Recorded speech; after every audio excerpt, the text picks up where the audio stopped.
Sponsorships for EVH Gear TV are provided by Rode Microphones, and official Van Halen merchandise is provided by VanHalenStore.com. Now, here's your host from Ontario, Canada, EVH Gear artist Eric Broadbent.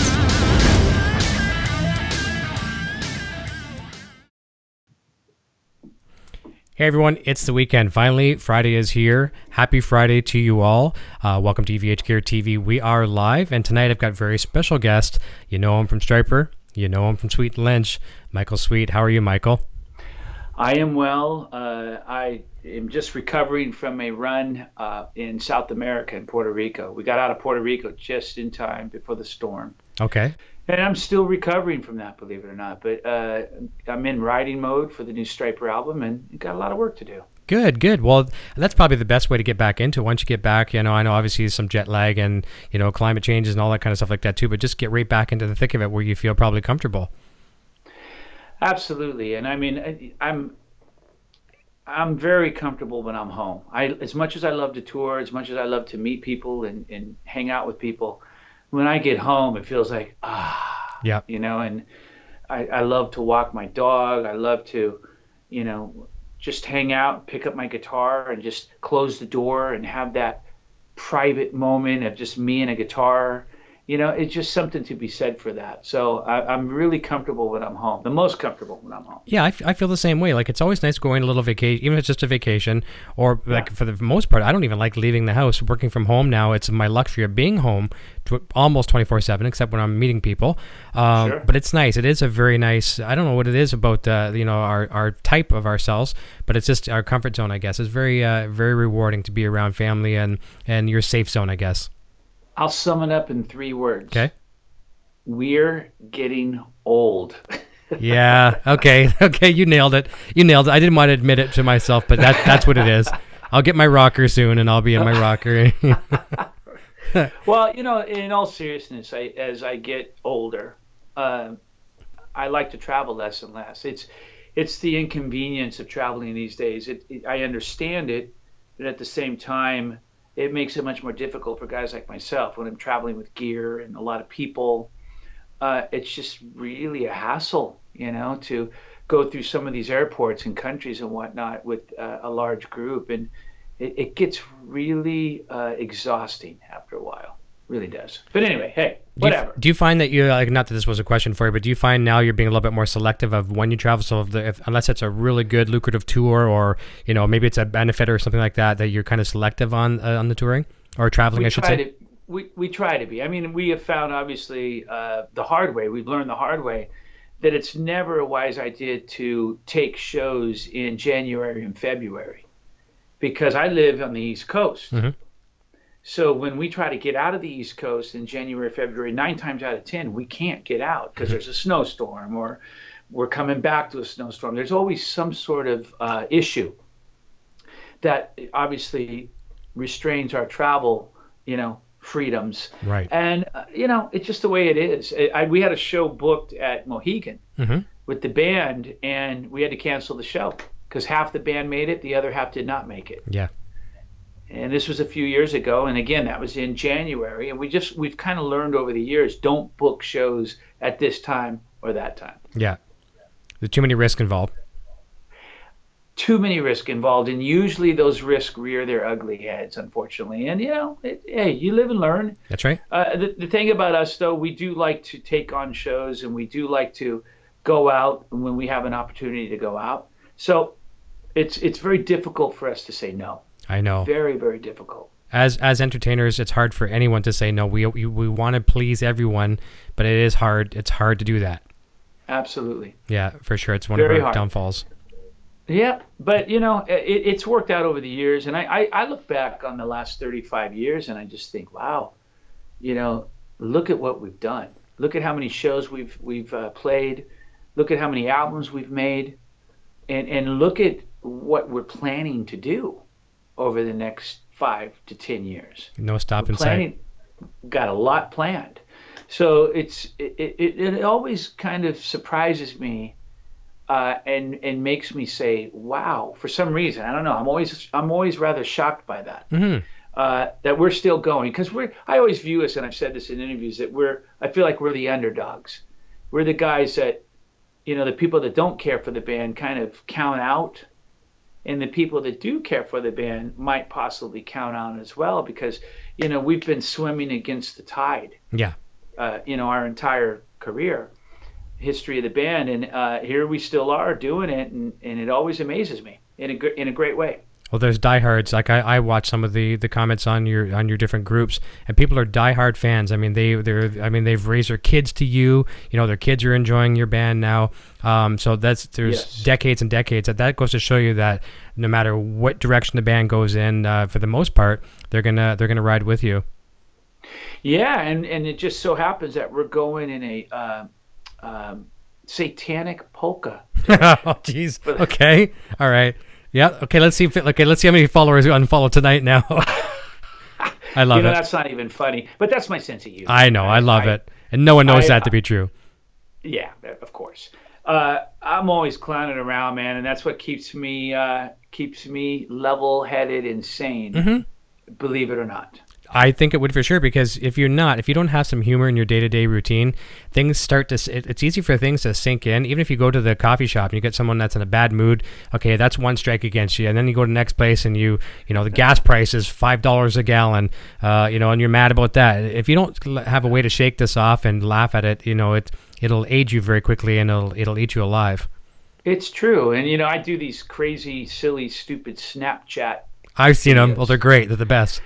And most people like them. I get some flack for them. People saying, "Oh man, I'm out of here. Just give me the music. I'm tired of this." And the thing is, what people don't know is, again, laughter's good for the soul. When I do that stuff, I'm able to laugh with people, mm-hmm. and it makes my day a little bit better, and it takes away some of the drama that we all face on social media and whatnot. Yeah. So I like to laugh, man. I'm a class clown. I've always been that way.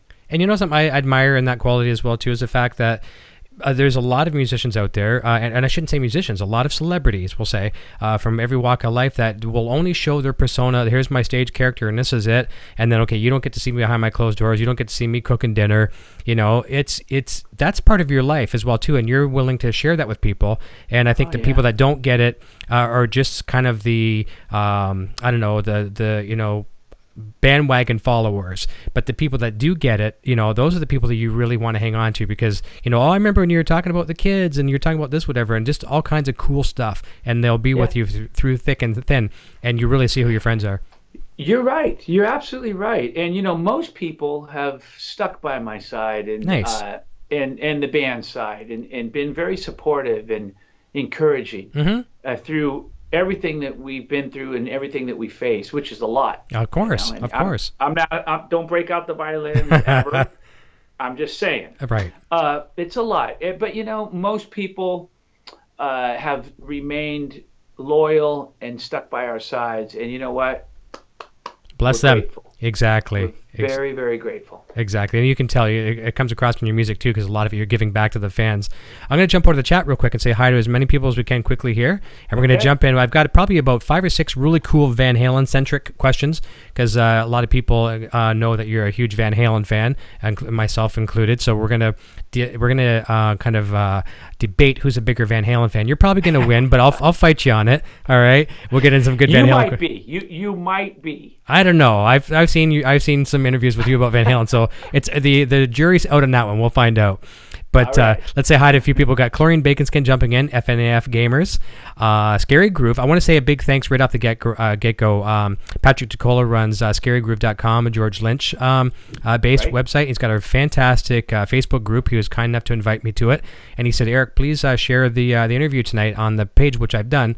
And he's got almost a couple thousand followers there, too. So thank you for that. Awesome. I appreciate that. And I have one question for him. Yeah. Whatever happened to George Lynch? I don't know. He's working with this new weird singer.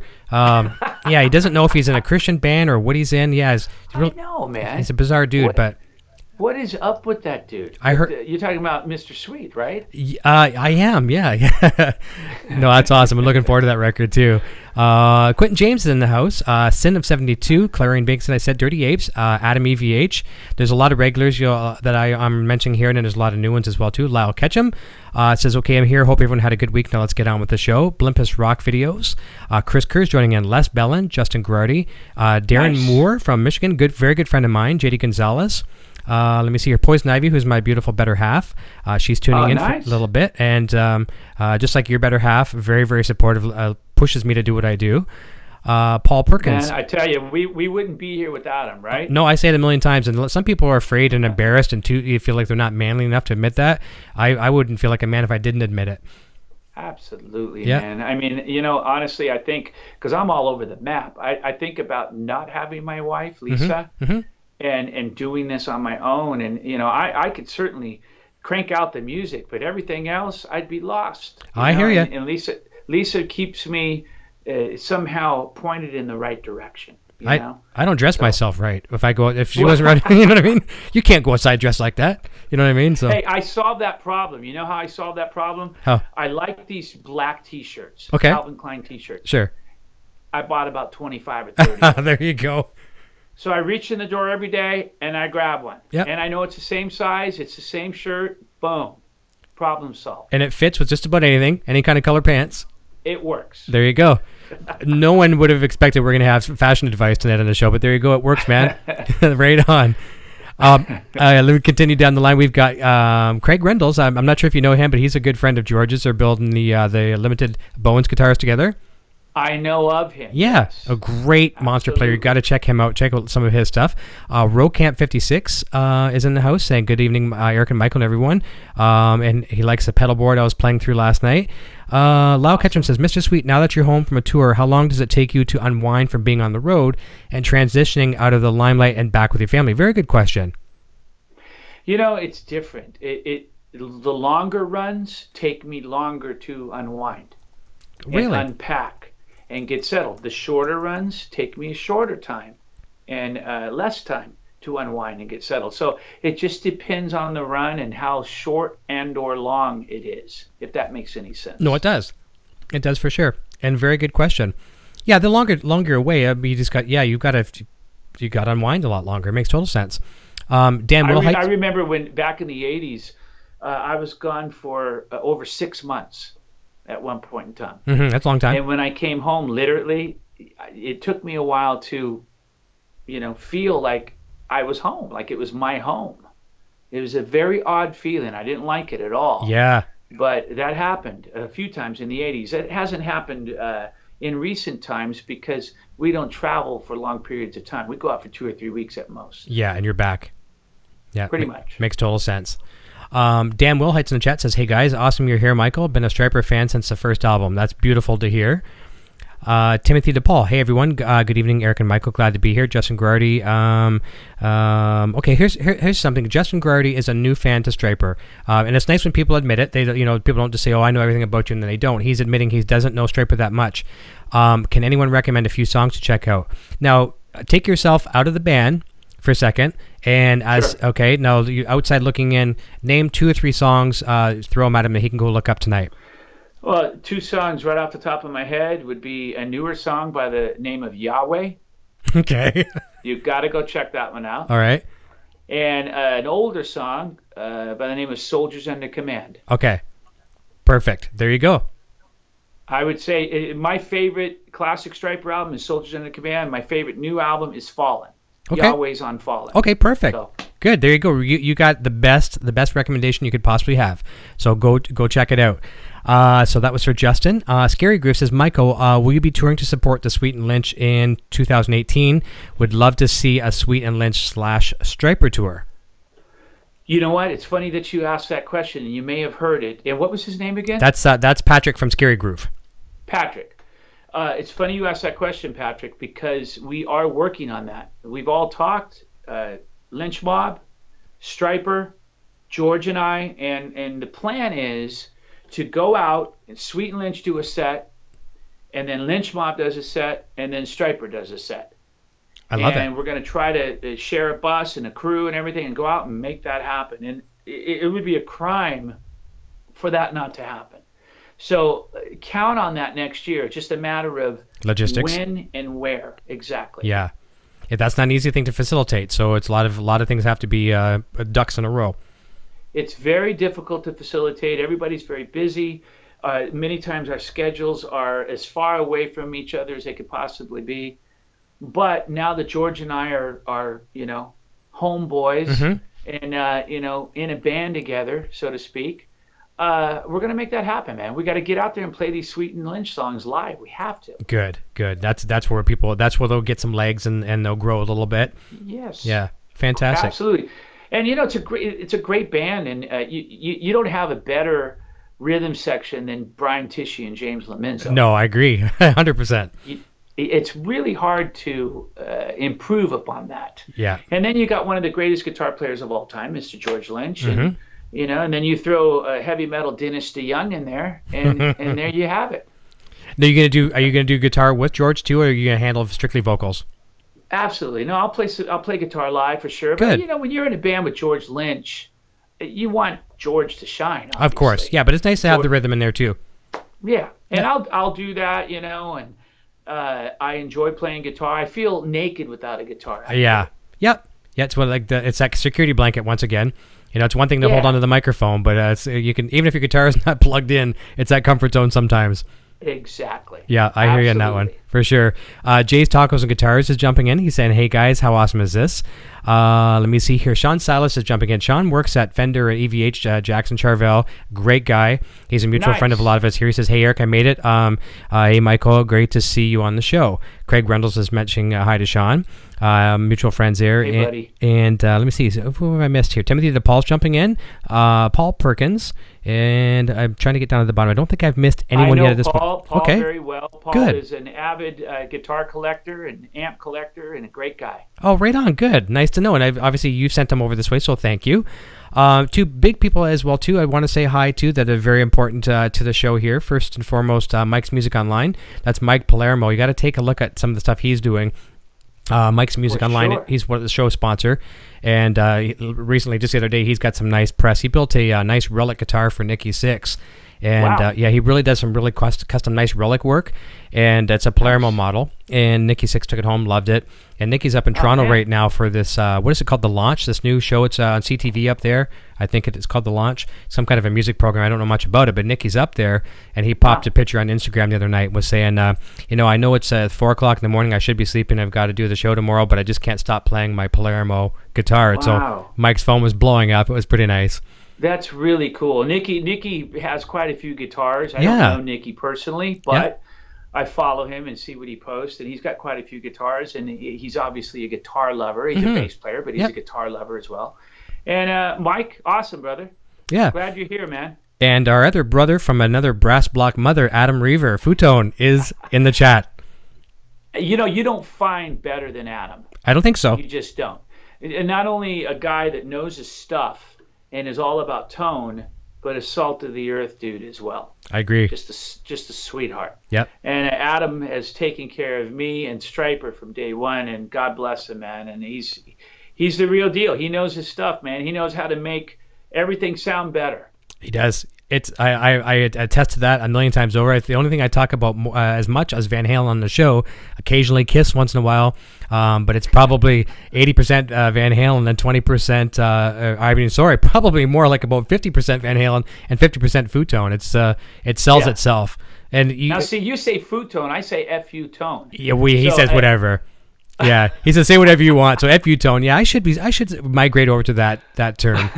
I really, not trying to be snarky, but I thought it was FU tone. So is it Fu tone or FU tone? Adam says call it whatever you want. So as long as you're placing orders, I don't think he cares what you call it. I love it, man. Yeah. I love it. Well, I've got the big blocks on my guitars, the brass blocks, and he sends us the titanium replacement parts, and the bars with the little Allen on it. Yeah. All the cool stuff. Yeah, it's really nice.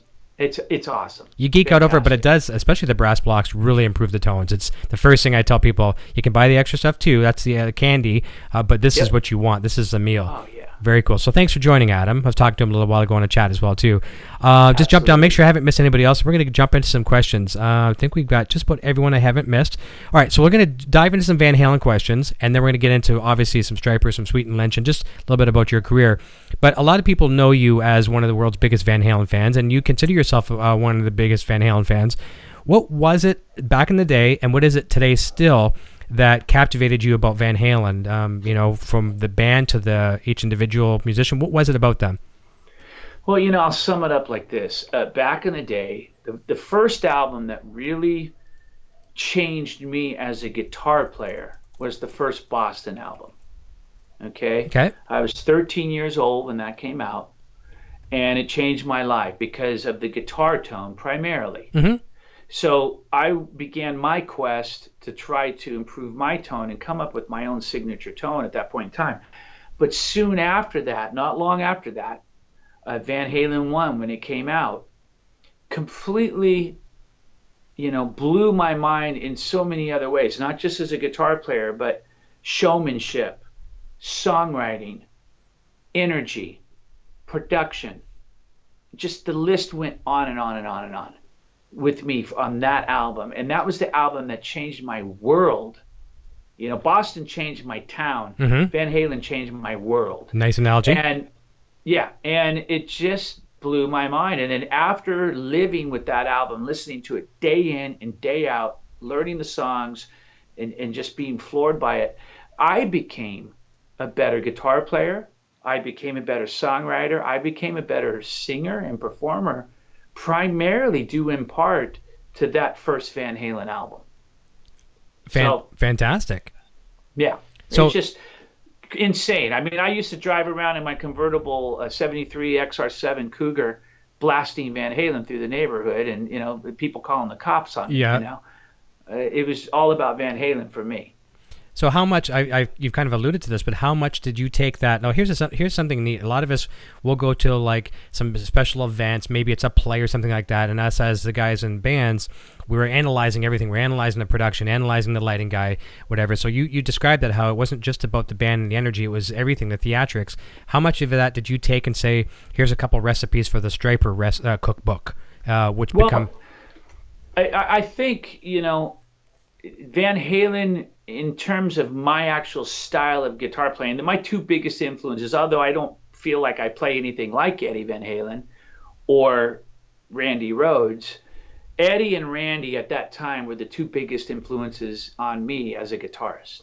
Okay? Mm-hmm. So I feel like it made me want to practice more. It made me want to try to improve as a player and do a lot more things. Obviously I did a lot of tapping and used the bar a lot. Mm-hmm. I did stuff that I hadn't done prior to Van Halen. But I also took it a step further, if you will, mm-hmm. and I got into harmonies. So, the thing about Stryper that made us unique was we would do all this stuff, tapping and all this stuff, but in harmony. Nice. So it gave us our own special, unique thing. And, just the energy of Van Halen. I remember seeing them perform with David Lee Roth. I love Sammy Hagar, but I'm more of a David Lee Roth Van Halen fan. Right on. Good to hear. Not that that's a good thing or a bad thing, but... Yeah. And people dog on Roth all the time mm-hmm. as a singer. But, I think he's actually one of the more brilliant singers of our generation. And the reason why I say that, not technically. No, exactly. 100%. Not technically, but no one had the personality that David had. Nobody, in my opinion. No, you got it. And the cool thing about that, because his technical merit was a little weak, also made him one of the better singers out there. Now, that sounds stupid, but he had shortcomings, so he had to make up for it. And he was the ringleader of the circus. Absolutely. And, it's funny because... another thing that I hear people comment on, especially now more than ever, is that he can't sing live anymore. He just, makes up melodies and forgets the words and this and that. And I'm thinking, look at the guy's like entertaining on stage more than anyone pretty much mm-hmm. in the history of rock and roll. He took a lot from Jim Dandy. Mm-hmm. Oh, for sure. Yep. His vibe and stage presence and whatnot. But besides that point, and regardless, he's up there moving around, doing karate kicks, jumping off of drum risers. Maybe not now, but was. Yep. And you try singing, doing that. Yeah. And tell me how it goes. And I'll tell you right now, it probably won't go so well. That's right. Some guys are just hanging onto the mic stand for dear life, and they're too afraid. So I really respect David. That's cool. You're preaching to the choir on that one. I just really respect him. I always have. And I think he's just a charismatic guy, I'm sure, who has driven many people crazy over the years, as I have as well. But he's just a charismatic guy who's full of life and energy, and it's had an effect on me as an entertainer myself. That's good to hear. And the cool thing that I hear, well, actually, it's not a cool thing. I hear this a lot. People say, can't Dave just turn himself off? Like, when does he turn himself off? And the thing is, he doesn't turn off. And that's the cool thing about Dave. You know, he when he gets up, he goes to bed, he gets on stage, he repeats the next day. It's the same thing. But the cool thing is, I'm really glad you talked about that, too. We talk about this on the show a lot, the 2 different eras of Van Halen. And you can say 3 eras if you want to put Gary Sharon in there. But no disrespect to Gary. It was just something that's kind of okay, let's a trial. Let's a Van Halen light or whatever. But you got David Lee Roth, you got Sammy Hagar. I love both eras. I'm definitely the David Lee Roth era for sure. The party mode and all that kind of stuff. But let's say 2 different types of music, and whether you want to call it the Van Hagar era, blah blah blah. You as a lead singer, we're just going to be hypothetical here. So David Lee Roth leaves the band, Sammy Hagar comes in. Let's say you left Stryper, God forbid, someone took your place, or maybe someone invited you to become the lead singer in, we'll say Boston or something like that.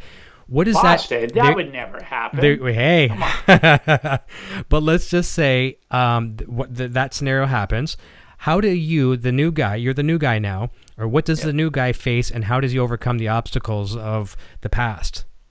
Well, I tell you right now, from personal experience, it's pretty brutal sometimes. Okay.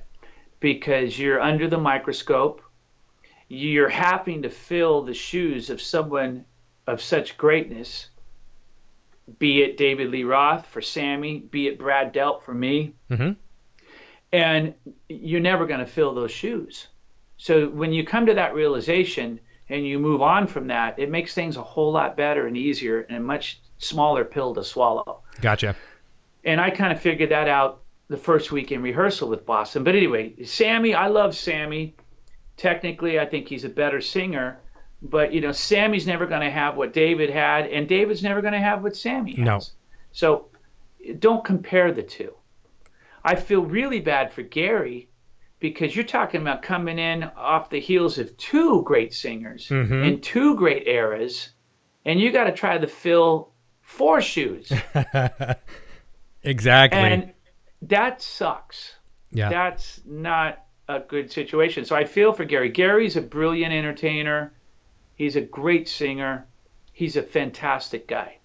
Yep. But I don't feel like he got a fair shake. No, he didn't. The fans, I think, I don't want to say the fans loved him because there was 2 sides in that one. There was fans that loved him because you're getting to hear the cuts that we never got to hear since David Lee Roth, and then there were the other ones that just couldn't. They just couldn't take him. I mean, a very, very skilled singer. But it seems while we're talking filling some shoes, let's fill a few more pairs of shoes.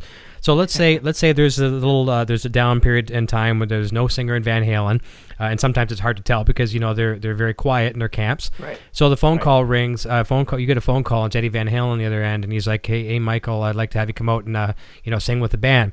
So let's say that happens. You go out to the band. What's going to be your bag of tricks, and how are you going to approach Van Halen differently than Dave and Sammy and Gary?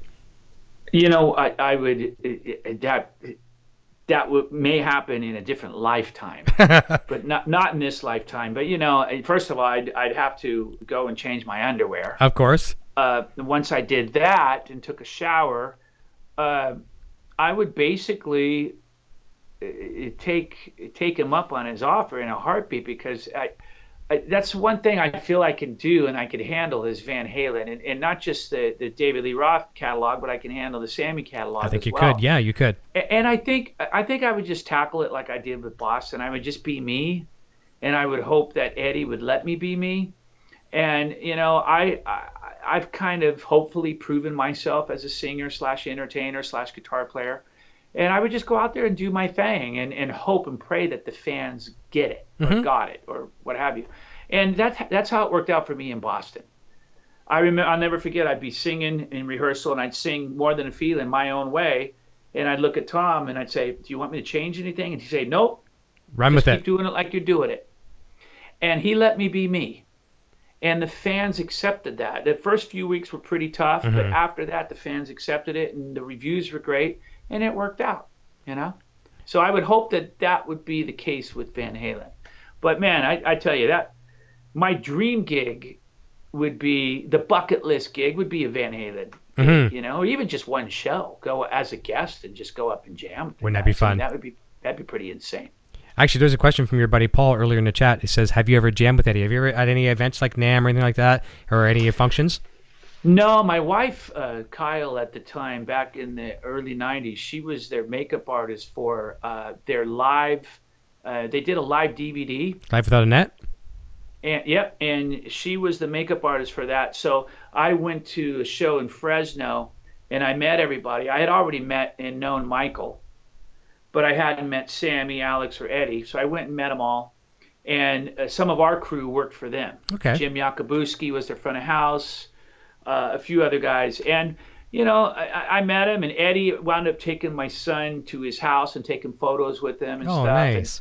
And I couldn't go, but man, I still kick myself for that one. Yep. But, you know, I've never actually, like, shook Eddie's hand and sat and talked to him. Right. Believe Conversation. it or not. Yeah. Never say never.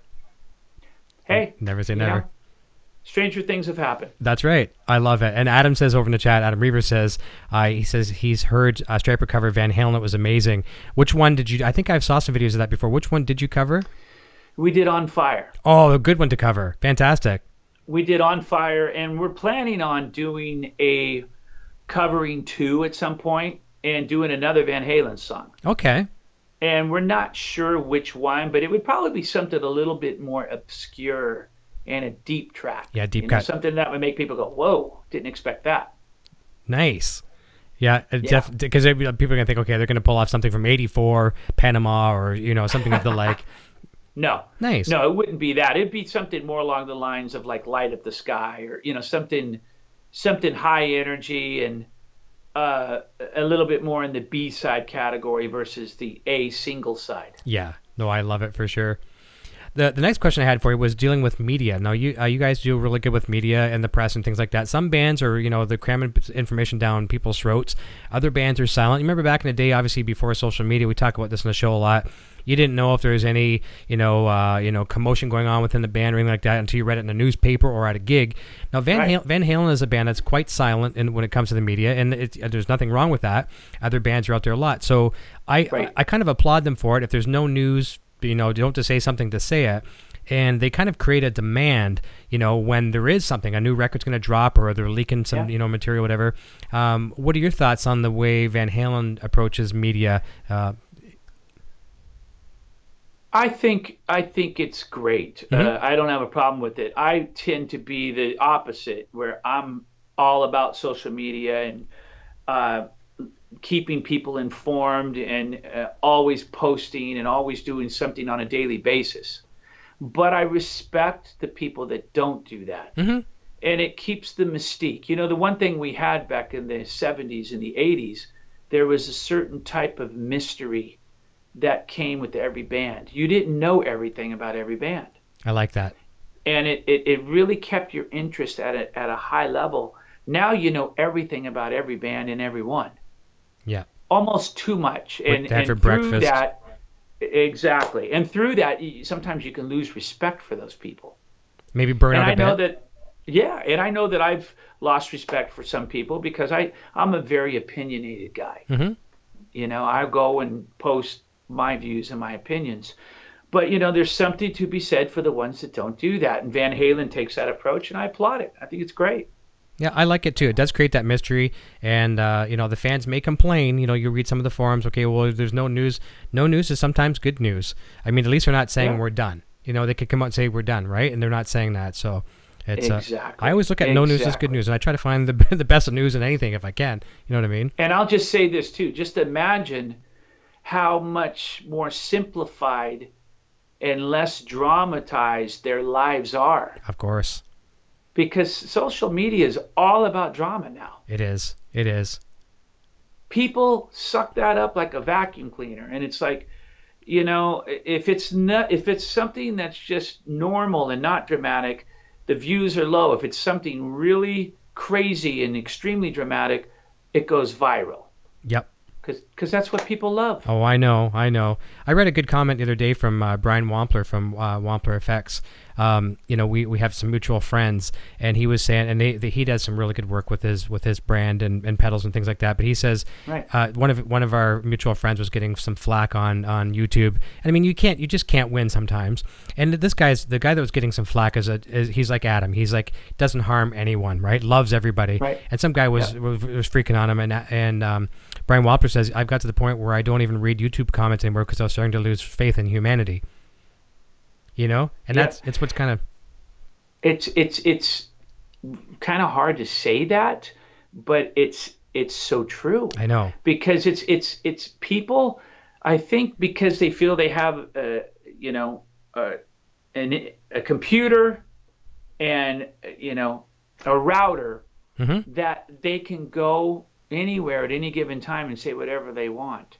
And it just shouldn't work that way. It does, but it shouldn't. Like, I'm a huge Van Halen fan. I have never once gone into a forum and said anything negative. Mm-hmm. Nor will I ever. That's right. And I know, things have been said and done and whatnot that is upsetting to me at times as a fan, but I'm not going to go in there and blast the guys over it. And, nope. And the fans that think they have the right to do that, it's astonishing to me. I know. Well, the way I look at it, a piece of advice, and here again, it comes from our better halves. They always tend to have the best advice and the best outlook for us. From my own Poison Ivy here, a lot of times she says, well, people like that are living rent free in your head. So even the people that are hating on you, they're living rent free, or you're living rent free in their heads. Is what I'm saying. I said it the wrong way, but I mean, so they're always thinking about you. Whether if they hate you, well, they're thinking about you. So it's one of the things where I'm sure your mom told you as a kid, if you don't have anything good to say about someone, just don't say it. Just move on. And that's a simple way to live, and I think it would be a much greater world if we all applied that. I agree 100%. But sadly, we don't. I know.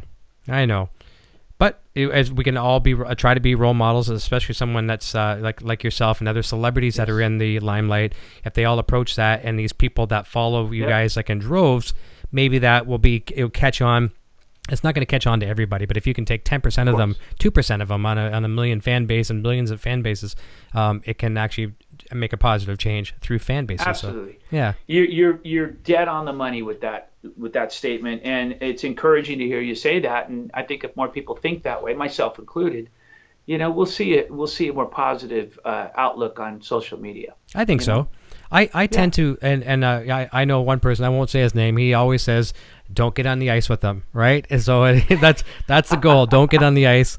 And I try to never even take to even lace my skates. But there's been a couple times I've tied up the skates, and I don't have my full contact equipment on, whatever. But what I will do is I'll try to kill people with kindness. And one time a person had said to me, he said, he or she, I don't even know who it was, probably a he. It's usually trolls or he's for the most part. I don't mean to assume a gender here, but I'm trying to cater to everybody. But said this one video he saw of mine was the worst video he had saw on the internet, like the hands down. And I said thank you, because I try to find the positive in everything. And for me to make your top of the worst, I feel very honored. Thank you. Wow. And nice. Didn't really say much back, because what really could you say to that, right? And it just kind of died there, went under the carpet, and it was all good. Absolutely, man. And, I need to get back to that. I took a break from social media. I think it was a 3 or 4 day break. I saw you talking about that, yeah.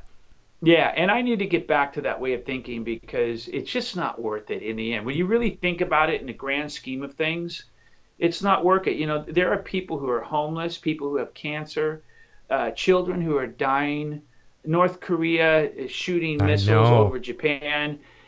There are more important things in life. That's right. Than to worry about someone saying, I don't like this song, or I don't like that pair of pants you're wearing, And God forbid too, like music is your life and your love. If something was to happen, God forbid that it never will. But I mean, if something you couldn't do music anymore, life will go on. You're going to appreciate life for what it is, and you take it, for what it's worth at that moment. So even music isn't everything to us. Like you said too, with the horrific hurricanes, we've seen people uprooted. Some people couldn't afford to evacuate, so they have to stay there and kind of pray. Exactly. So yeah, you live each day for each day, and it's a pretty good way to live. And that's all stuff that's worthy to comment on and get involved with. Of course, in a positive way. That's worthy. Yeah, because you know why? It's contagious. It's whatever. Contagious in a very good way. Yes. Negativity is contagious, but I mean, I would much rather spread some creativity. Just like we were talking earlier at the very start of the show. You go to the coffee shop in the morning, you got that person who's in the bad mood. Your day, you could get out of bed a little grumpy, you went to bed a little too late, and the first person you encounter is like over the top. Have a great day, smiling. Here's your change. Puts a little smile on your coffee cup. Your next stop at the bank teller is she's nice and happy, and then you pass it on, right? That's right. Yeah, it's very cool. And it works that way. And then I went to get coffee. I went to the bank today, and then I went to the local guitar pedal shop. Okay. And that's where I was the happiest. Nice. Did you try some stuff out there? Oh my gosh! I just discovered this place in Plymouth, Massachusetts, on Main Street, little tiny town for the most part. Yeah. And there's a place called the Peddle Shop. Nice. I like the name of that. And it's just walls of pedals, everything you could imagine. Keeley, Wampler. I mean, you know, Strymon, all the really hip, cool, latest pedals. And I just go in there and I'm like, wow, really cool. I like it. Now, here's a question for you. I want to ask you because I want to use some of the personal experience here. If you go shopping with the wife and she wants to look at ladies' clothes and stuff like that, are you one of the guys? And I'm not this guy. I mean, I'm the kind of guy that will stay there. Maybe it won't be the most enjoyable experience for me, but I'm not rushing her. I'm never like, come on, let's go. Because when we go to music stores, which isn't very often, she never does that to me either. How do you guys work together like that way? Well, my wife rarely goes to music stores with me. Okay. She has gone to music stores with me before, but it's rare. Okay. And she never rushes me. Nice. And I usually always find something I want, whether it's a pedal or a guitar. Mm-hmm. Last time she went to a music store, it was a Guitar Center where my son works in Warwick, Rhode Island. Okay. And I walked out with a guitar. Went in there to just say hi, And that's the way it always works. Of course. I'm going to admit, I do rush her when we're shopping and she's looking for women's clothes and trying on stuff. I'm like, oh, please, come on. But you're talking about possibly after half an hour, 45 minutes, or an hour. Yeah. And the music store's closing in 10 minutes. You know what I mean? Yeah. It's a different story. And you know what? When you're not looking for a guitar, that's when you find the best guitars. Absolutely. I worked in music retail, and you'd unpack guitars. Okay, next, and oh, what's this? Yes. Yeah. Yes. The rare ones. I saw a few today at the pedal shop. They sell guitars as well. Mm-hmm. There was a D'Angelico guitar. It was gorgeous. Okay. Gorgeous. It was a blue hollow body. I played the neck on it is beautiful, and I'm like, how much is this one? Yeah. But I didn't walk out. And then they had this Gibson Les Paul. It was a very unique color. It was a teardrop burst, but all brown, like in a lighter brown. And I forget the name that they had. I've never seen one like it in my life, actually. Oh, nice. So I'm looking at that too. Oh, that's cool. I know when you said D'Angelico, I know Adam's probably lighting up too because he loves D'Angelico guitars for sure too. Oh man, dude! I mean, this thing was beautiful. I think it was like $1,600, $1,500, but certainly worthy of a purchase. Yeah, for nice. Sure. Nice. Maybe a nice songwriting tool as well too. Oh yeah. Fantastic. Yeah. Back over to the chat, Sean Salas, who I introduced earlier, was saying Stryper is the master of harmonies on guitar and vocals. So for sure in that one.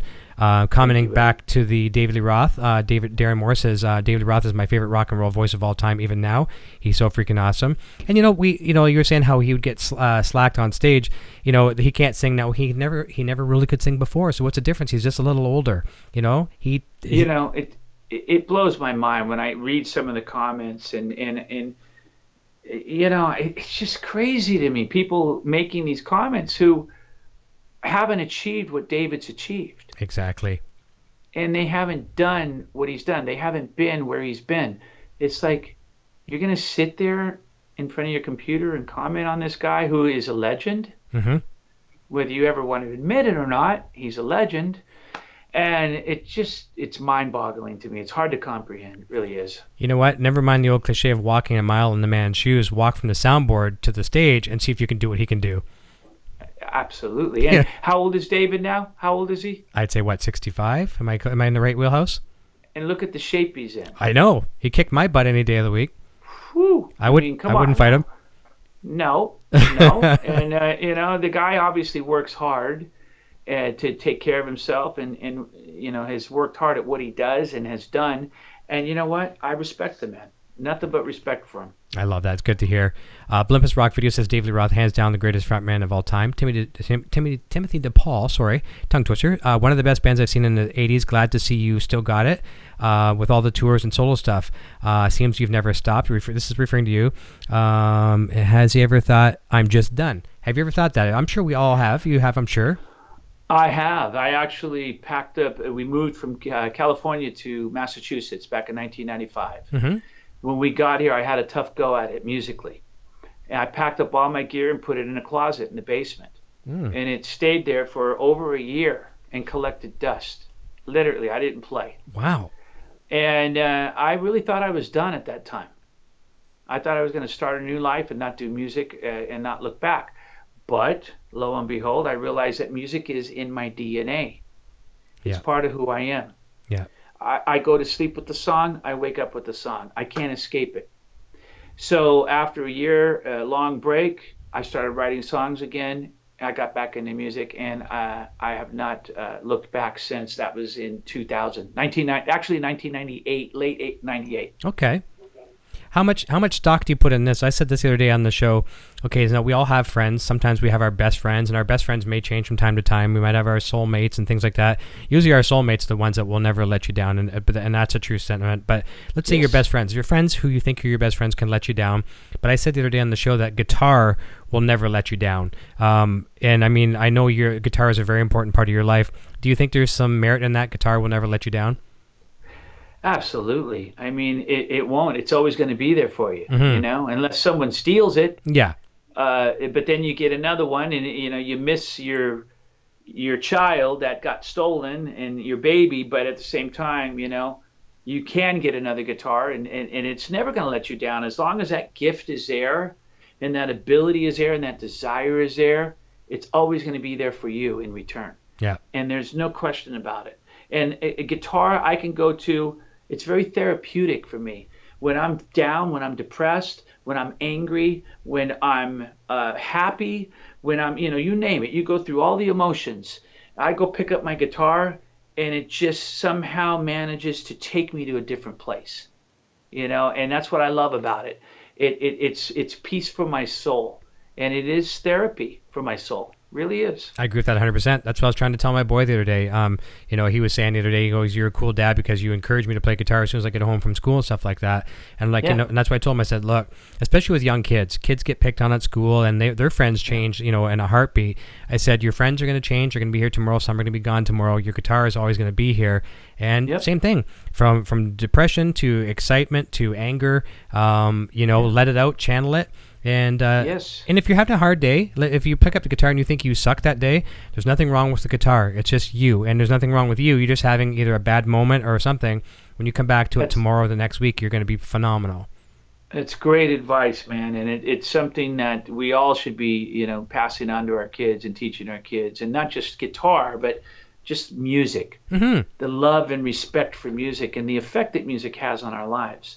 It really is life-changing. And that's the one thing in this world that we all have in common is a love for music. It may not be the same type of music, but everybody loves and listens to music. Of course. And it affects us in ways that we can't even imagine.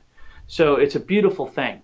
Music is so powerful. It really is. It is. It can change lives, and you don't have to even understand the language. You feel it. I mean, a lot of times I don't hear lyrics. I know that might upset you as a lead singer, but a lot of times I don't hear lyrics. I'm starting to hear them more now as I'm getting older. I just tend to hear the music, and you get goosebumps no matter what you hear, and you got good music then. Absolutely. No, I'm the same way. I gravitate to the music first. Mm-hmm. And I hear that riff or that hook in the guitar or hook in the bass or what have you, or the vocals. harmony vocals, and I'm like, oh wow, what's this? And a lot of times the lyrics kind of pass me by. Yeah. And I don't gravitate so much to the lyrics. I do more these days. Yeah. And because of that, I feel like I've improved as a lyricist. You go back and listen to my lyrics from the 80s, and I think, wow, somebody shoot me, man. That's not, and I don't mean that literally, but I mean, woo, some of these lyrics are like, ugh. Yeah. I can't tell you how many times I use the term rock. Yeah. Rock. We will rock, we're going to rock.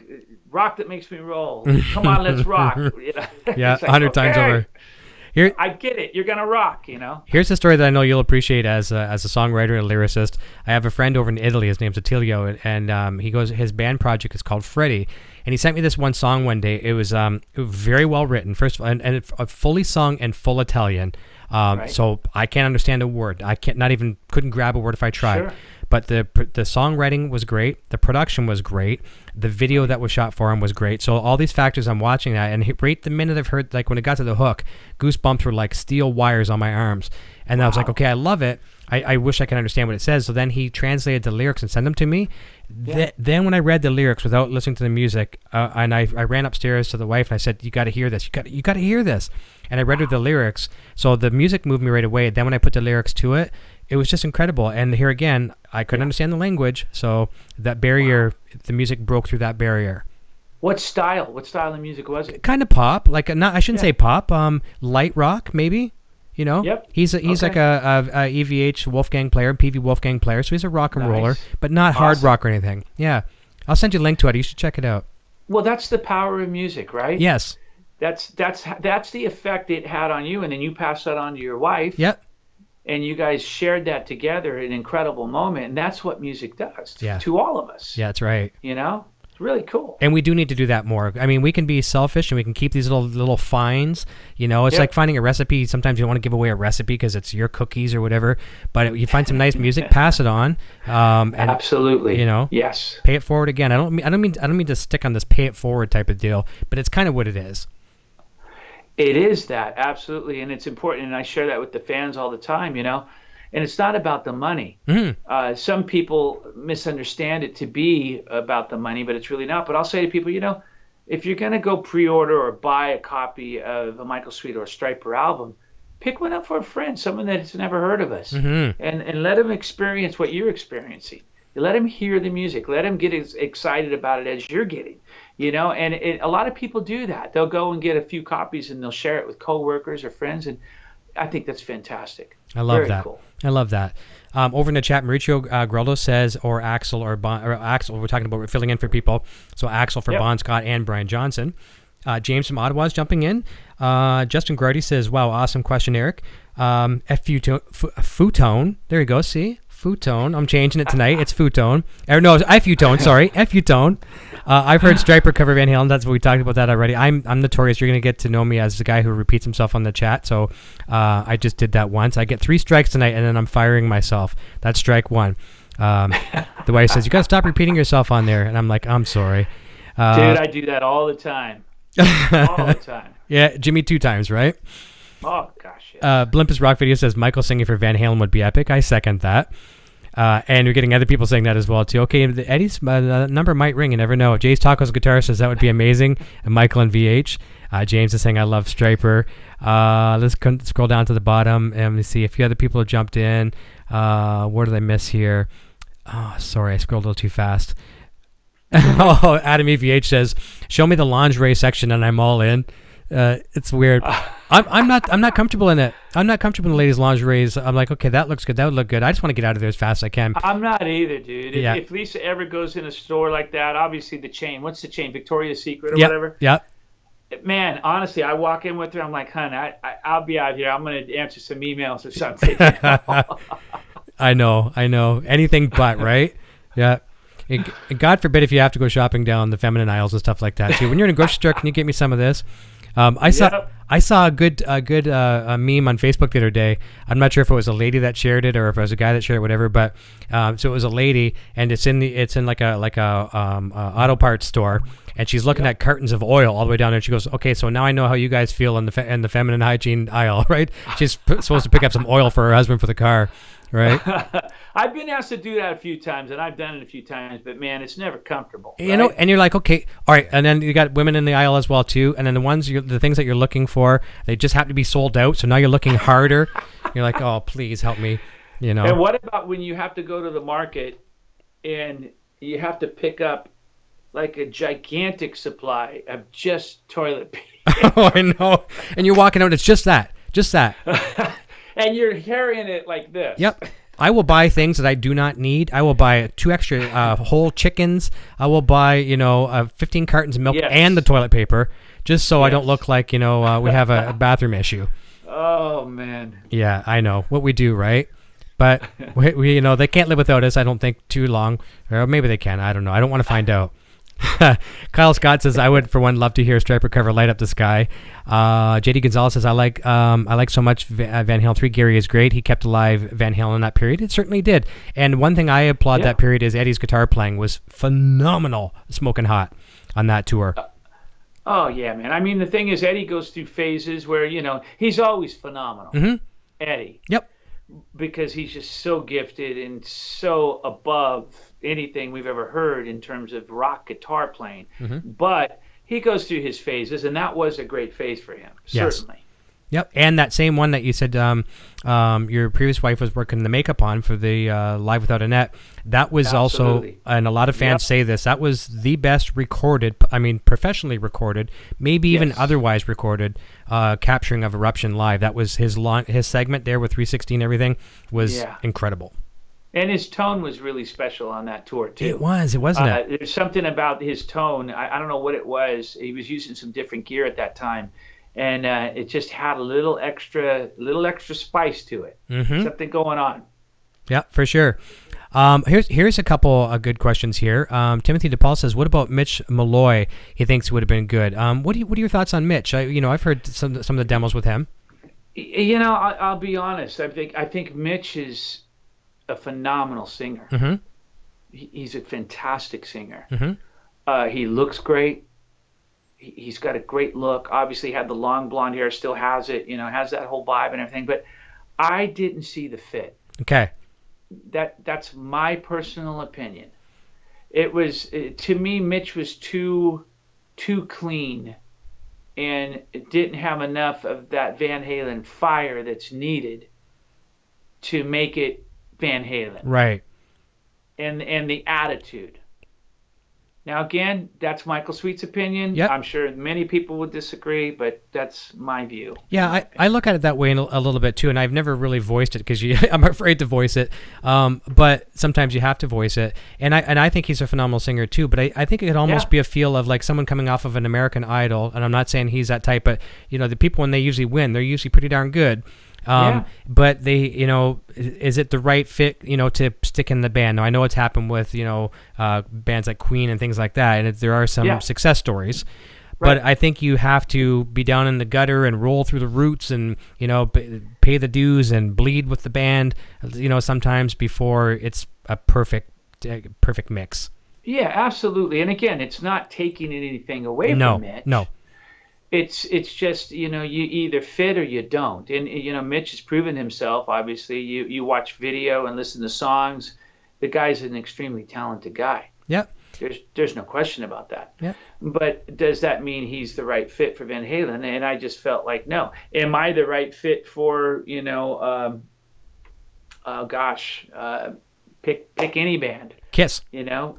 Kiss. Mm-hmm. No. I would work in maybe a few bands, but in most bands I wouldn't work at all. And it's like, it's gotta work. That's right. And be the right fit. And you gotta continue on that legacy of the sound and the energy, and that's important. I agree. And here's a fun question. This wasn't even on the agenda tonight, but I think we're kind of on the same wavelength. I like to play this game every once in a while. It's basically a guitar player role game. Let's take I'm going to name maybe 3 guitar players that you'd pull out of a band, and you just, for the life, you cannot ever stick another guitar player in there and sound the same. And then these are going to be very eclectic. One's going to be Rush, Alex Lifeson from Rush. Yes. I'm going to say take Tom Morello out of Rage. And take the Edge out of U2. I'm gonna go for a 4th, Andy Summers from The Police. Now, you pick a few and tell me guys you think that could just not be replaced no matter what. Even you can give me one even. I'd be happy with one. Oh, man. Give you one. Let's say la la la la la la la la la. I'm making you work on this one. I got to really give that some thought. But you the guys you picked are very eclectic, very out there in their style, and they're all brilliant guitar players. Man, it's tough, isn't it? It's very tough. But I'll think of one and I'll give you one. Maybe Keith. Maybe Keith from the Stones, maybe as well too. Yeah, Keith definitely has his own thing going for sure. Yeah, I tell you who I just did a gig with, and he blew my mind. I was most impressed with him. Okay. And we played with Pat Travers, who's one of my all-time favorites. Love the guy. I met him for the first time. He was just a sweetheart. But it was Elliot Easton of the Cars. Oh yeah, for sure. And he went and started playing, and everyone went, "What's that?" Just commanded the stage in such a powerful way. It was mind-blowing, actually. It was really cool. Nice. Well, one of my next questions for you is basically, people know you as a singer, and you're a very accomplished guitar player too. What do you do? How do you balance the two between being, a lead singer and the front man of a, iconic band, and being a guitar player that can hold up to the best of it? How do you balance that, and how do you keep the chops fresh on both? Well, it's funny. I don't know if everyone knows this or not, so I'll tell the story again, probably for the 10th time. I was a guitar player first. Okay. So my dad taught me how to play guitar on his Gibson Jumbo 12-string when I was 5 years old. Started teaching me chords. Mm-hmm. Okay, my little hands had trouble learning, but I think it helped me to this day to have to learn on such a big neck and a 12-string, mind you. So I started playing when I was 5. They got me my own guitar. I continued playing, got out of it, got back into it when I was around 11 into 12 years old. And then that's when I started singing. So I was a guitar player first. And later on, you fast forward, we were actually a trio for quite a while. Okay. I was the only guitar player in the band and the only singer in the band.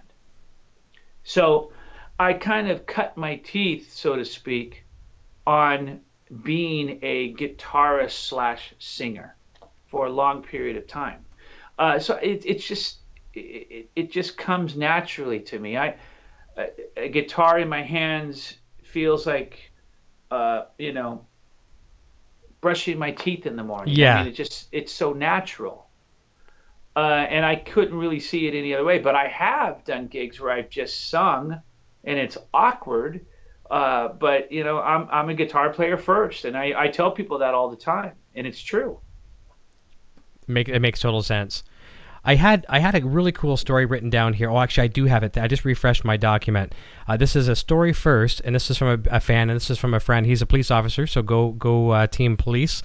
Yes, absolutely. Make it, especially some of these responders out there in the hurricane and things like that too. They're very selfless. They're out there saving us. So this is a very cool story, and I'm going to get into his question. And this is something that can really paint a picture. Being at a Stryper concert. So from Kevin Landorf, he says, last year, September 9th, I had a chance to see Stryper as part of the Hinckley Grand Casino Rocktember Festival.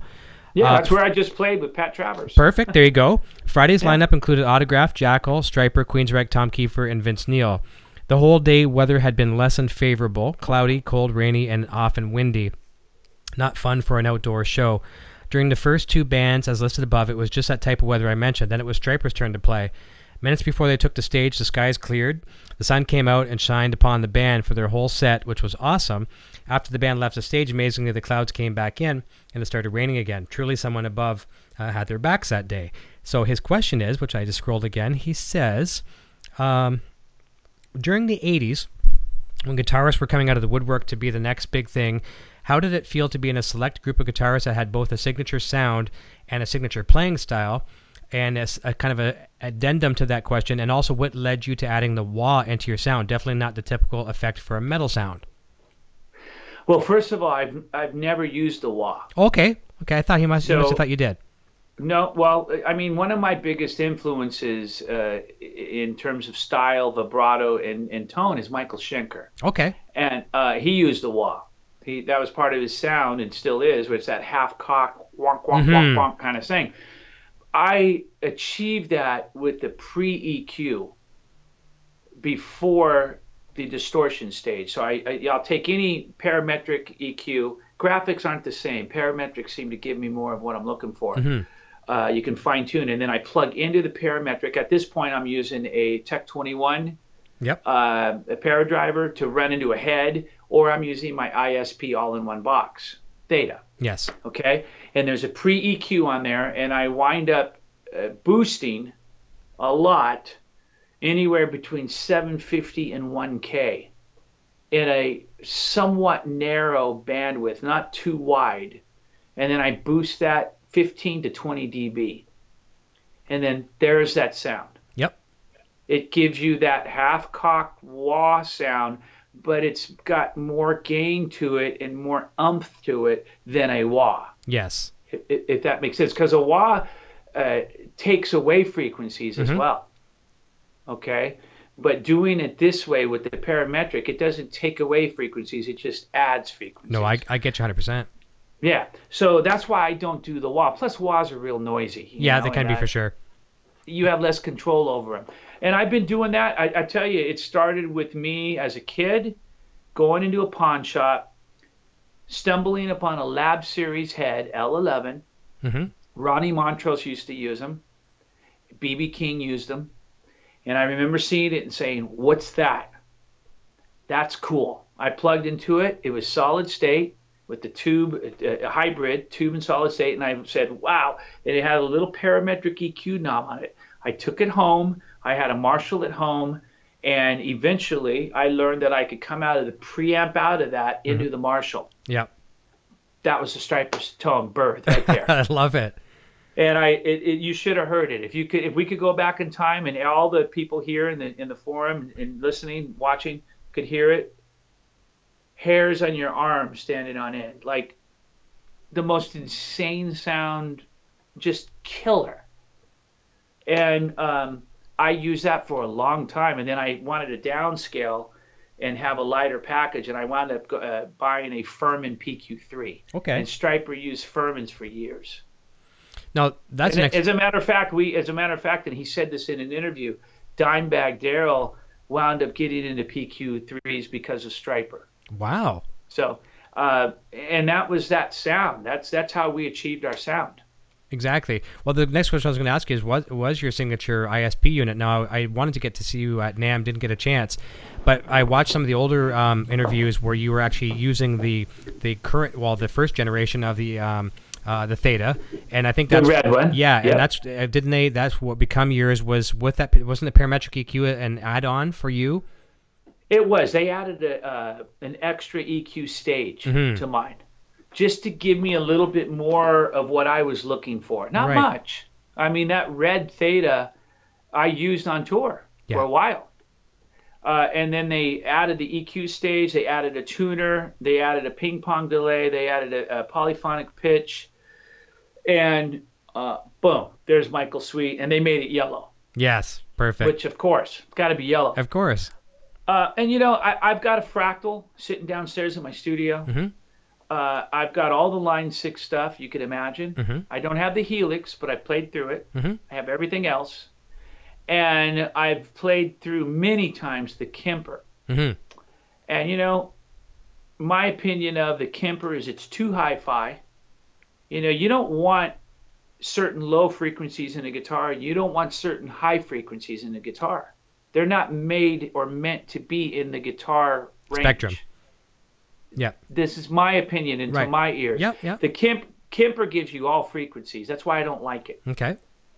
My personal opinion. Yeah. Fractal, similar situation with that. Fractal's very cool for what it is, but the Line 6 is kind of, I always like to say, a bedroom musician's rig. Okay. They're fantastic for what they are, but for the touring musician, it's not my thing. Right. But Buck, who owns ISP, and he started Rocktron, okay, Buck Waller, he built me this box, and it's the only digital box that I can use and that I hear that sounds analog. Right, which is very important. It does not. I don't hear any of that digital high end that you hear with all the other units. Or latency and things like that too. None of that stuff. And here's the most important thing.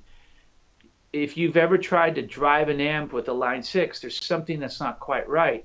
The headroom isn't quite there. And I don't know if a lot of people know this or not, but even if you turn off the cab simulation, there's still cab simulation built into each amp. Preset. Exactly. Yeah. So with the ISP, you don't have that. So when you drive an amp, it sounds like an amp. The headroom's there, the volume's there, and it's like, yes, there it is. So I love this unit. And all of a sudden, I'm an amp guy. I'm a tube guy. I'm not a digital guy. All of a sudden, I'm a digital guy now. Yeah. And I'm using this digital box, and I love it. It's killer. They nailed it. It's the best unit out there that does that's an all-in-one box, in my opinion. It smokes everything else. And like you and I were saying just before we went live off the air, you were saying that's something that, you know, if you're stuck in a pinch, or if you got a good front of the house, you could actually technically plug into that, run to your front of the house, and have a pretty much your sound anywhere you go. Absolutely. I tell you, I'll be honest. My sound guy comes out stereo, XLR out direct, and we put mics on my cab, but he doesn't even use my mics. Perfect. He just takes the direct sound, and it sounds. My brother describes it as a giant robot coming to kill everybody. Whatever that means. Yep. I can see why he's putting the mics on the cabinets, obviously as an extra, and you know, if you can always blend them in if you need them, and it's easy to pull them back out if he doesn't need them, and it's probably a blessing for him as well too. You know, it is, and he throws them up. We in every venue he'll throw them up and say, yeah, they sound good, but the DI is better. The DI sounds brilliant. Yeah. And it just sounds so. It's like right here. I better be on top of my game because you're going to hear every little mistake. Yeah, and that's a good thing. That's a good thing. Yeah, you can't hide behind it, for sure. We're getting close to we're at 10:15. We're going to be wrapping up around 10:30, but I want to get into some Sweet Lynch talk. So for the average person who, you know, knows George Lynch, knows you, and every band that you've been with and all the bands he's been with, what can fans expect? Are they like, tell us a little bit in the layman's terms, what can one expect from the new record and even the current record? Well, I'll tell you, everybody knows how busy George is, and the guy's brilliant, amazing songwriter, and so active. But I think we all, to a certain degree, miss a little bit of that George of old, the Doc and George. You know, the fiery, you know, ripping, bring the fires, George.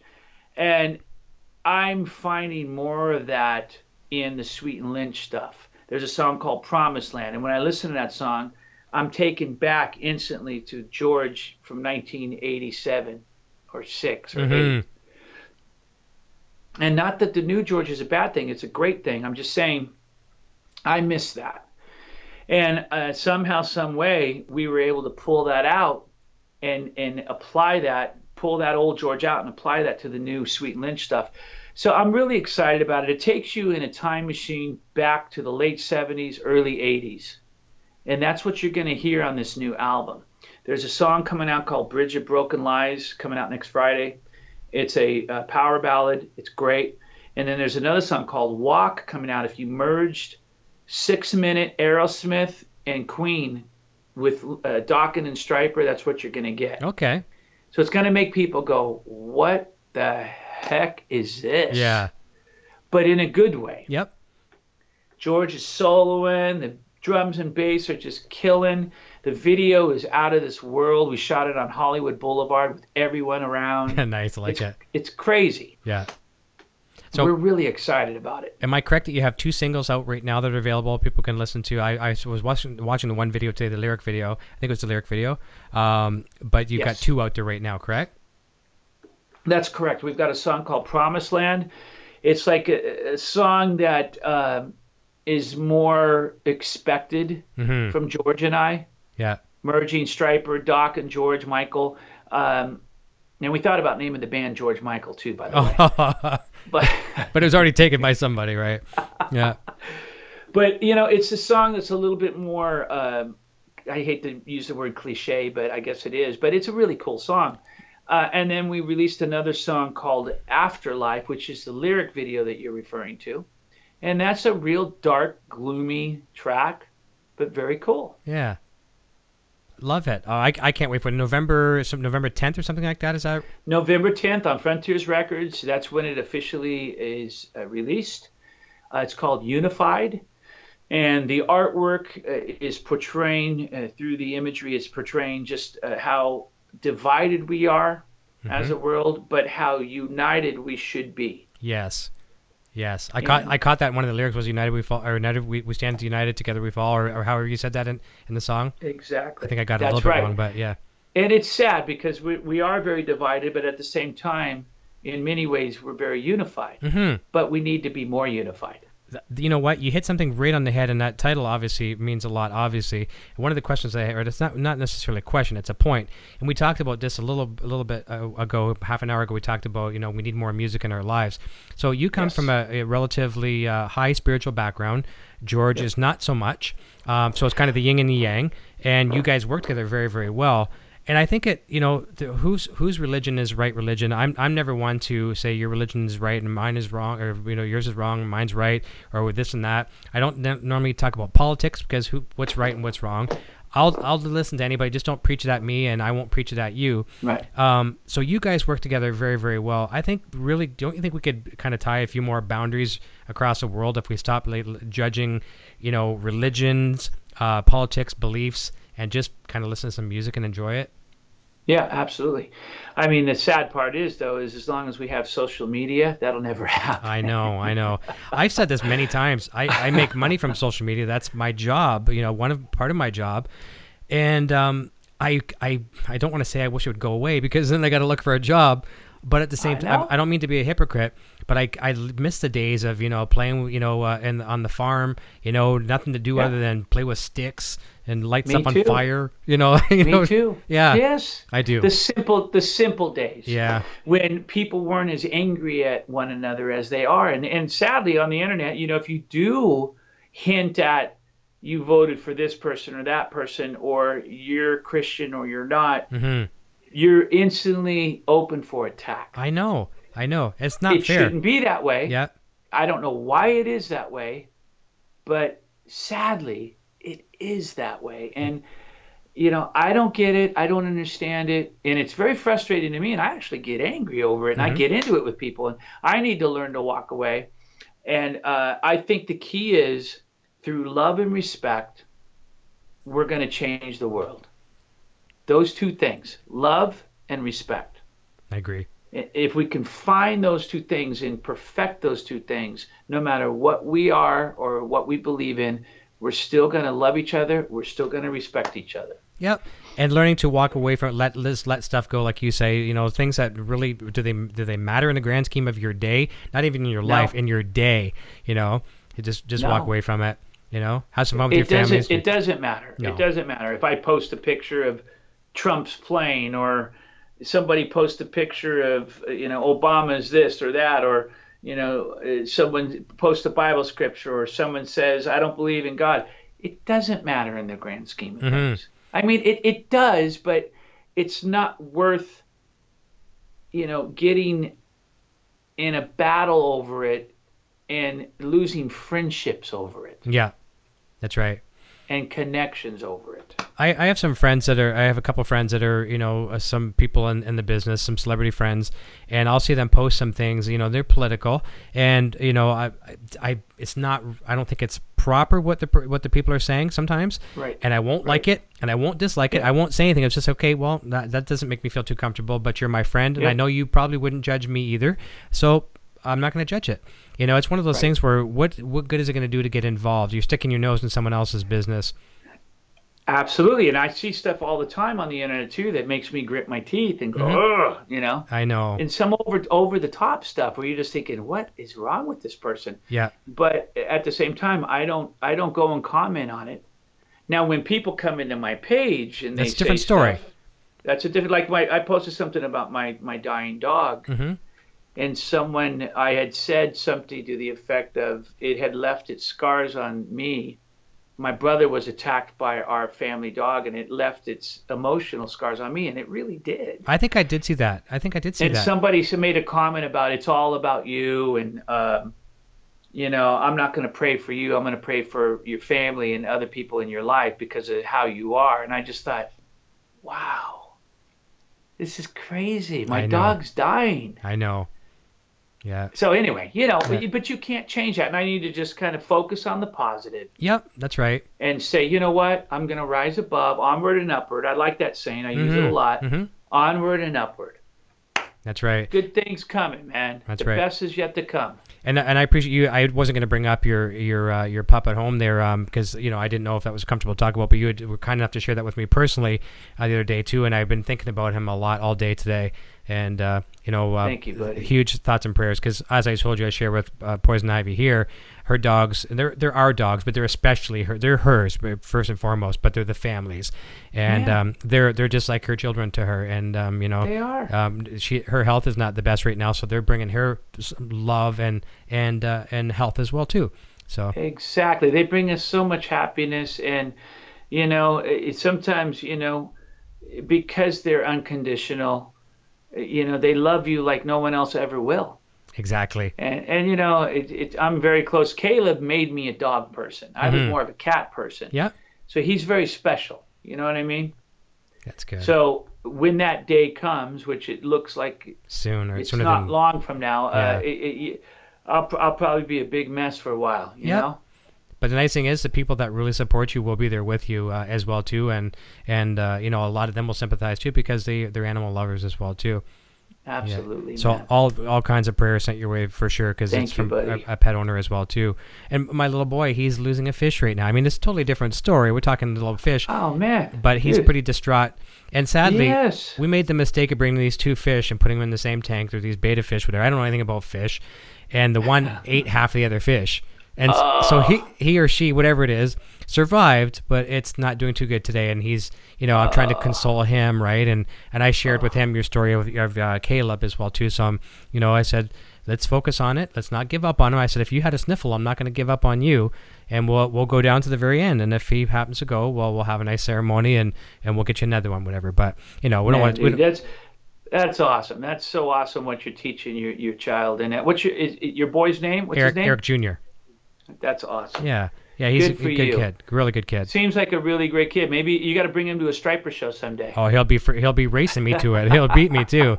We'll wrap up here in a second by answering the last few questions in the chat, and some are just comments. Mauricio says, "I'd love to hear Stryper cover In a Simple Rhyme or So This Is Love." I agree with either one of those. Those are good.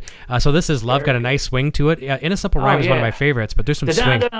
Oh yeah. You'd have people just chanting, man. Let me see here. Citizen Kane says, check it out. Michael Sweet, saw you guys at Red Rocks and Paramount Theater in Denver years ago. Love you guys. Way to go, Eric. Thank you. Wow. Jeffrey Monroe says, I saw Michael on Letterman way back and hit a note so high and so perfect it blew everybody's mind. Wicked. Very cool. I'm trying to remember doing Letterman. We did late night quite a bit back then, but I don't know if we did Letterman. Maybe he's confusing it with that. Yeah. He might be, but we did a lot of late night shows. And yeah, man, I tell you, I like to joke these days and say that back in those days you could find much easier tighter pants. And they helped me to hit those high notes. There you go. That's right. Jeff Morose. Okay, so we saw that. Iron Z says, "Hey guys, glad to be back in the chat again." Let me see here. G Ram 74 says, my first introduction was Stryper in the 80s on a K-Tel Metal Masters cassette. Love the K-Tel records. The song Soldiers Under Command was on there. Went out and bought the album the next day. So thank goodness for those compilations for sure. Oh man, so cool. Exactly. I love it. And this is cool. Dan Wilhite says he won a pedal from the Peddle shop, and yes, they spell it like that, the double P, SHOPP, like the old shops of the day. Right, in Plymouth. He won a pedal. Yeah, so there you go. Wow. Very nice. Where did I leave F? FU Tone says, got you covered. What guitar do you okay, here I got a question here, and there's a question I wrote down too. This was on a comment on your social media post and Twitter when you were mentioning the show. I'll ask this one first. This one's from a Valeria Carr.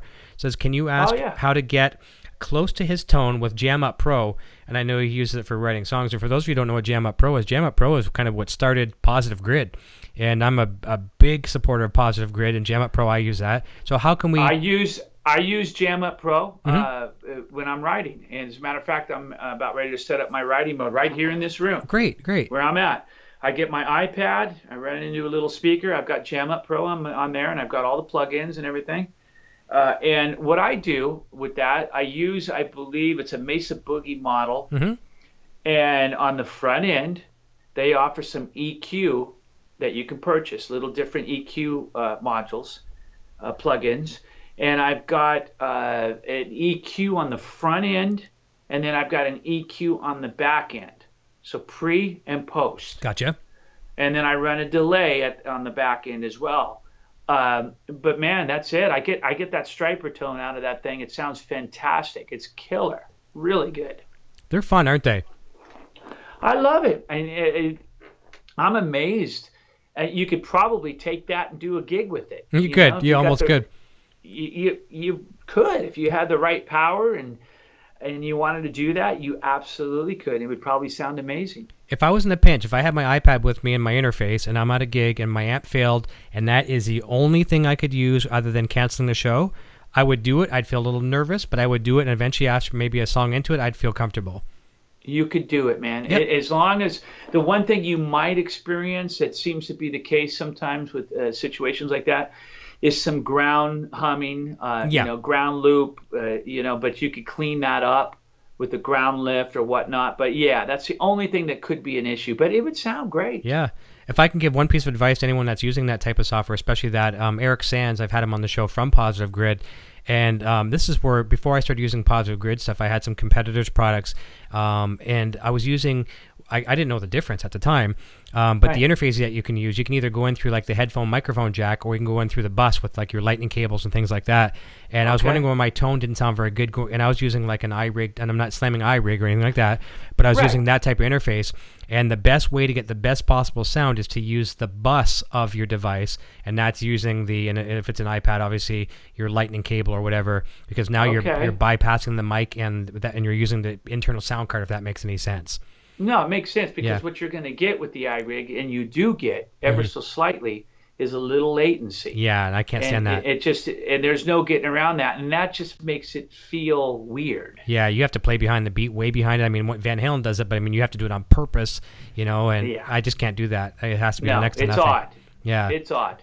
That's like the boy tonight. He's got his mind fixated on getting a Digitech whammy pedal, and so when he wants something, if he's good, I'll get it for him.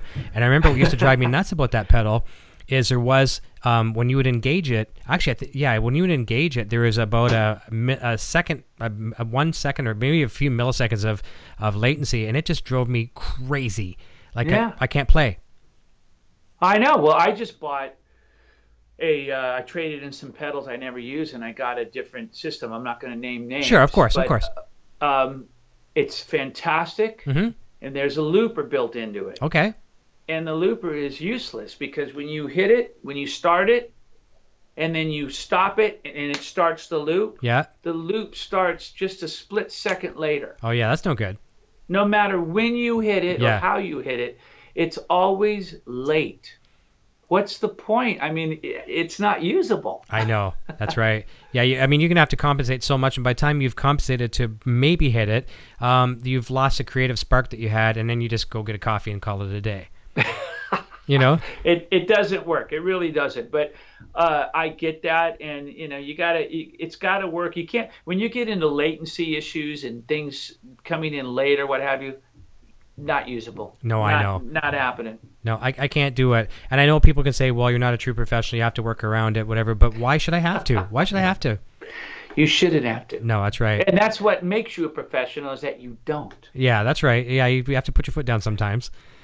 And a closing comment here, Craig Rendels, and I'm going to send you some links to this guy. You got to check him out. He's insane. He's a guy working with George. He says, I have some fond memories of listening to the first Van Halen album. Eruption was what started for me down this crazy path of being a guitar player. Also a big Boston fan. And he says, you are an awesome vocalist, Michael. Wow. Well, thank you, man. I appreciate that. And it's always humbling to hear. I don't view myself as an awesome vocalist. I view myself as a guy that gets by, as a guy that does his best to deliver awesome vocals. But when I listen back to my vocal tracks. I'm never happy with what I hear. Mm-hmm. But I think what sets me apart from a lot of people is I'm always striving to try to improve. Of course. Upon not just vocals, but guitar playing, songwriting, production, everything. And, as long as I keep trying, maybe I'll actually improve someday. That's right. We'll see. Yep. Little bits every day, man. I'm going to just mention people's names here as we close out, and I want to thank you graciously for taking your time out tonight. Down in the description below, too, I've got links to almost I pretty much every entity that you have out there, from Stryper to the Sweet Lynch, to the Facebook pages, your Twitter page, just about everything. So I encourage people that if you're not already following Michael to follow down below. Check out the pre-order for the Sweet Lynch record. It's going to be great. And I will say goodbye to you off the air, but I'll just say quickly goodbye to everybody here. That's towards the end here. Bruce is joining us, Mr. BHB, Thomas Santiago. And sorry, guys, I probably won't get to read all your comments, but we'll definitely have Michael back on again and get you to ask him directly. Scott Lanini, big fan. Tactical Six String. Oh, yeah, Scott. What's up, Scott? Scott Lanini, right on. Tactical Six Strings jumping in. Cowboy Chords. The Wolverines jumping in, saying great show. Giving 2 thumbs up from both my accounts. Thank you. I appreciate that. TWF 7847, Getty Lee's Irreplaceable. Timothy DePaul. Adam's helping out some people. Or actually saying Michael's signature ISP processor is totally stellar. And I've seen Adam talk about that, so for sure. Wow. And let me see here. Steve Hicks saying, hey, Michael. This is one of my Canadian counterparts. He says, hey, Michael, hey, Eric, a great show tonight. Sweet Lynch is a great band. My favorite song is Me Without You. Oh, wow. Then you know what? He's going to love the song coming out next Friday. Okay, good.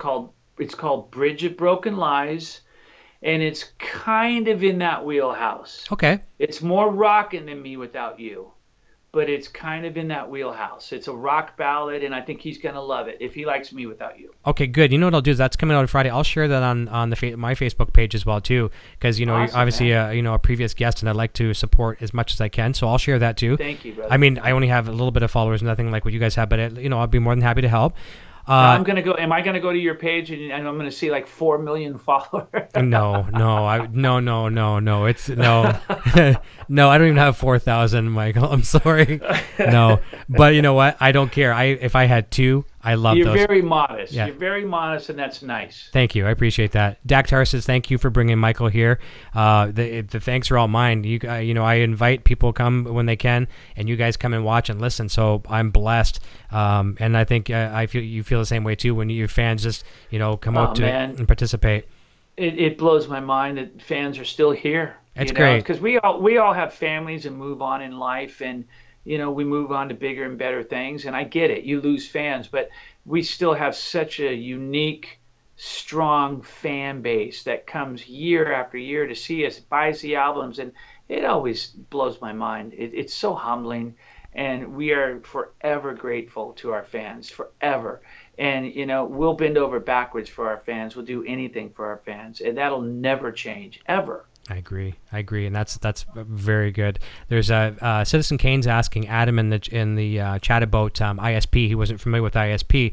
So Citizen Kane, I'm not sure if you've been on my Facebook page, but the facebook.com/EVHGearTV, along with some of the people I tagged, including Michael and Stryper and things like that. I did tag ISP in the post as well. So if you follow that link on the Facebook page, that'll take you right to ISP, and you'll see lots of promo about Michael's signature Theta Pro. So that'll follow you through, and you can find out more about it for sure. They make all kinds of things. They make powered monitors. They make pro audio. Noise suppressors. They're known for really good. Oh yeah, man. Decimator. And they make killer little power amps for pedal boards. They make multi-effect units. They make preamps. They make heads. Mm-hmm. I mean, they make all kinds of stuff. And Buck started Rocktron. He's the guy. He's the genius and the mad scientist behind Rocktron. I'm a huge fan of Rocktron. The IntelliFX was part of my life for many years. Well, that's Buck. Yep. So ISP is a continuation of that, but better. Okay. I mean, and I can say that. Buck probably can't, but I can say that. Yeah. And I'm floored by ISP. And you know what is more important to me is just Shelley and Buck as people. You are not going to find nicer people in the business ever. Nice. I saw some of the interviews where you were with him, and you were what's Brosh's name? What's his name? Ethan? Or You're talking about Ethan Broche. Yeah, yes. yeah. Ethan Broche. Yeah, so you're with him and Buck at either the NAMM show or some interview, whatever you're doing, and you're demonstrating the pedal. So that was pretty cool as well, too. Yeah, and I think you pronounce his name right, Broche. I tend to always say Broche, but yeah. Ethan's a phenomenal player, yeah. local guy, dear friend, sweetheart, Berkeley guy. He's killer, man. He's just ridiculous. So good. Very cool. So people have really enjoyed the show tonight, for sure. Last comment here. Getcha Pulse says, love the show, Eric. Thanks. You're very welcome. And Timothy DePaul says, glad to make the show. Hope to again. So guys, thank you, guys and girls. Thank you all so very, very much for watching this evening. And as I was telling Michael, his first time on the show here, and you all know this, watching the show, I always like to try to be the warm-up band, or we're your warm-up band. So it's Michael and Eric tonight. We're hoping to be the warm-up band. And I don't think we could get a better warm-up band than Michael Sweet here on the show. So we hope you have a great weekend. Beautiful weather here in my part of the country. I'm going to have a beautiful weekend. I'm sure you guys, all guys and girls, will too. Michael, we'll say goodbye to you off the air. So tune in next week if you can, next Friday, 9 p.m. same time. I've got Jeff Waters from Annihilator on the show, and it's going to be nice. it's going to be a heavy metal night for sure. Nice. You know, it's going to be fun. Master Shredder himself too. Coming up shortly after that, I've got Derek Sherinian and Rudy Sarzo. So we're going to have lots of fun in the next few weeks. Awesome. Wow. Yeah. Cool. I want to talk guys, to you. I want to just say bye. Thank you for tuning in. It was a pleasure to be here and a thrill, and we'll do it again, okay? We will do that. You guys take care. God bless. And Sweet Lynch is coming. And speaking of which, I want to get you back in the we're working around the tour next year, but I want to get you back in the early winter next year or spring, whatever, and we'll see how that tour is going. Let's do it. I'll be there, man. Rock we'll and make that roll. happen. All right, everyone. Have a fantastic evening. And have a fantastic weekend. We'll see you soon. I'm going to turn it over to the little man. He's going to take us away, telling what his name, what he's playing, and we will see you real soon. Until next time, cheers. Hey, my name is Eric, and I'm playing the Frank.